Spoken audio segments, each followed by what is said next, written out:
Hi, it's Coach Peter here again. Just talking to you about something a little bit deep, and that is a crisis of confidence. And we all get that sometimes. Things happen,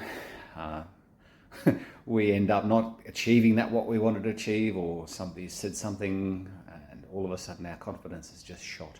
It's just completely gone.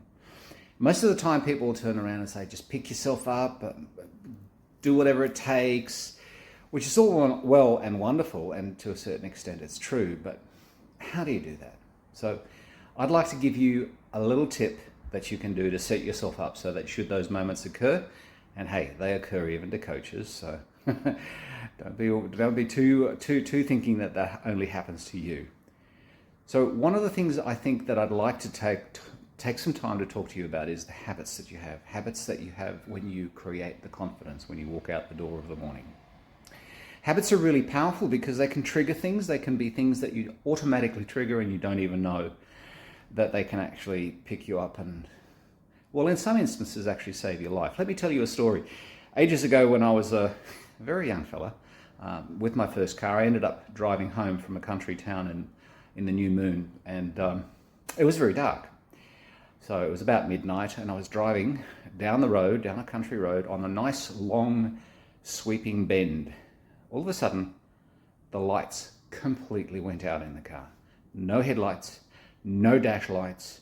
It was pitch black and I had no reference of the road whatsoever. So I thought, that's it, I'm done for. But one habit saved my life that night. I knew I was pulling over to the side of the road. I didn't even know where the side of the road was, but I put on my blinker. Strangely enough, the blinker worked. As it turns out, it was on a completely different circuit to the headlights and the rest of the lights, and it actually managed to help me navigate to the side of the road. So here's what I'd like to suggest to you about a crisis of confidence.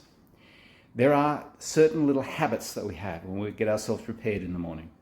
I know one guy, he used to put on his confidence socks, red socks, and nobody else knew that he was wearing them, but that was his little trigger. Now, whether that's your socks or whether that's a particular shirt that you wear or a particular uniform or suit that you wear, or perhaps it's a perfume or a fragrance that you wear or deodorant, whatever it is that creates that trigger for you. Some people even use music.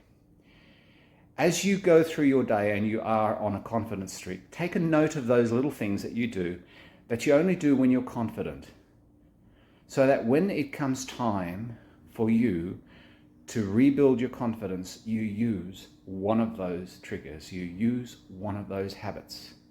You think it's like, it's not going to make much difference, but just do it.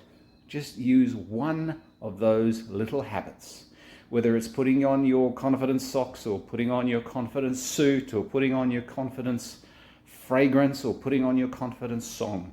Whatever it is, take that time and then just proceed inside of your day. And before I stop, there's one great super trick that you can use. As you're walking along during the day, find somebody who looks confident and say to them, "My, you look confident today."